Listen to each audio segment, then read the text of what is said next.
Halo pemirsa, jumpa kembali. Kita resmi memasuki pekan pertarungan, tak sabar menantikannya.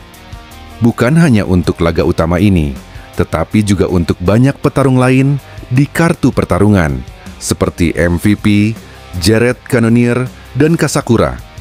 Kartu ini benar-benar luar biasa, termasuk debut Aaron Pico di UFC. Di video sebelumnya, kami telah membahas skenario dan alur kemungkinan pertarungan antara Dricus Du Plessis versus Khamzat Chimaev berjalan. Ada beberapa aspek yang tidak saya bahas di video sebelumnya, namun akan dibahas dalam kesempatan kali ini. Sebelum ke pembahasan utamanya, kami dari Zona Fighter menyajikan konten seputar olahraga tarung yang mungkin menarik untuk Anda. Maka dari itu kami mohon untuk tetap mendukung channel kami. Terima kasih.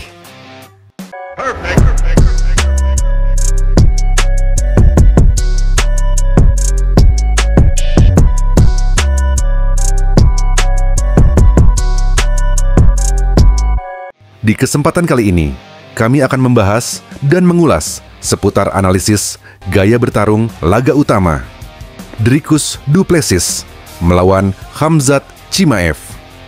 Pertanyaannya, siapa yang akan menang? Apakah plot armor milik Dricus akan tetap bertahan? Apakah kemampuan grapplingnya cukup untuk bersaing dengan Chimaev? Dan apakah kemampuan striking Du Plessis mampu menahan tekanan serangan dari Chimaev? Semua itu akan kita kupas tuntas di pembahasan kali ini. Posisi keduanya dalam karier saat ini. Sebelum membedah gaya bertarung, penting untuk melihat posisi masing-masing dalam karier mereka saat ini, terutama bagi Du Plessis. Jika Dricus menang, ia berpotensi menjadi petarung middleweight terbaik sepanjang masa, atau setidaknya satu kemenangan lagi untuk mengamankan gelar tersebut. Mungkin lawan selanjutnya adalah Imavov. Ia bahkan berpeluang melampaui Israel Adesanya. Dalam pandangan saya, jika Du Plessis berhasil mengalahkan Chimaev, maka posisinya bisa melampaui Adesanya. Kondisi dan catatan Khamzat Chimaev di middleweight. Chimaev sejauh ini baru 2 kali bertarung di middleweight, mengalahkan Robert Whittaker, sebuah kemenangan besar. Mengalahkan Kamaru Usman yang naik kelas secara mendadak, short notice. Melihat kembali performanya, ada hal yang menarik untuk dibedah, terutama soal kemampuan striking dan grappling masing-masing.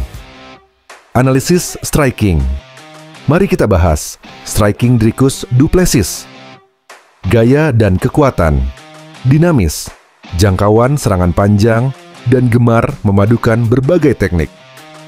Salah satu senjata utamanya adalah tendangan kepala, lead head kick, dan question mark kick. Kekuatan kickboxing sangat underrated, kecepatan tendangan tubuh, dan kakinya tinggi, disertai tenaga yang besar. Penggunaan tendangan sering memanfaatkan tendangan kepala layaknya jab, dilempar berulang kali untuk menjaga jarak dan mengacaukan ritme lawan. Performa. Melawan Sean Strickland yang dikenal memiliki pertahanan striking yang baik, namun tendangan kepala Du Plessis tetap mendarat bersih.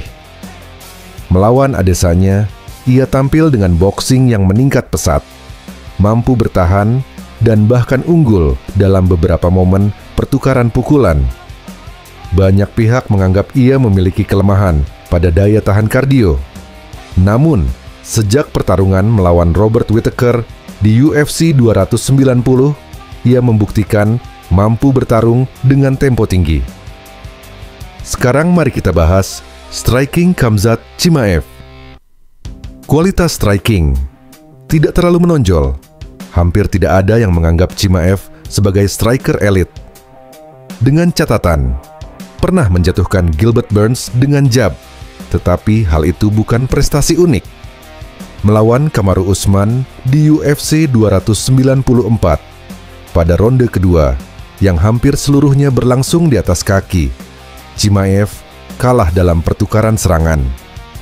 Pertahanan striking terlihat kurang solid.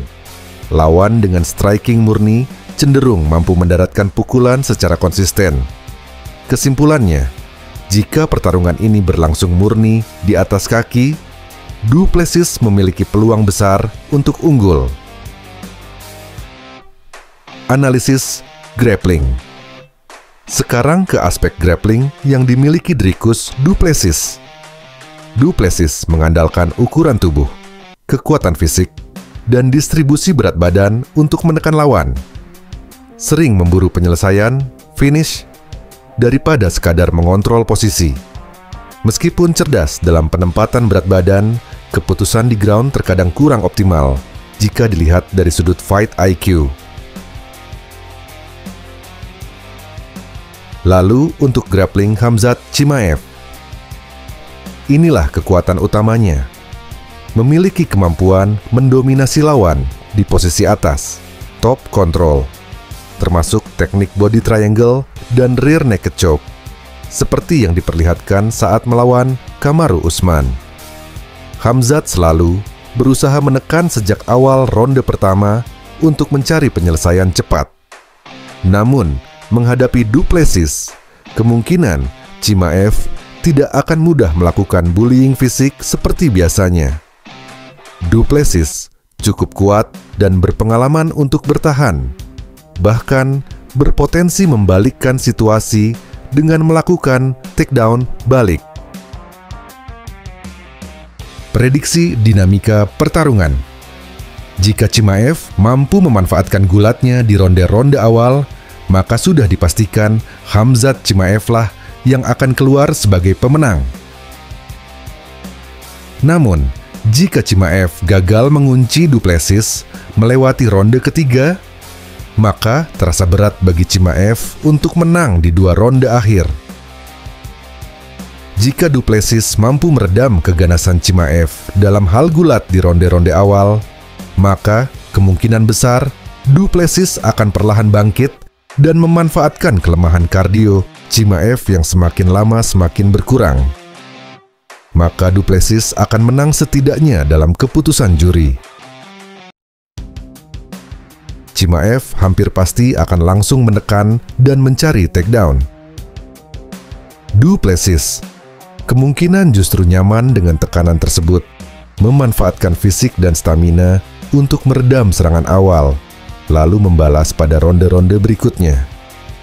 Ada kemungkinan Du Plessis justru mencoba melakukan takedown terhadap Chimaev untuk menguji pertahanannya. Bagaimana menurut Anda? Mari berdiskusi di kolom komentar.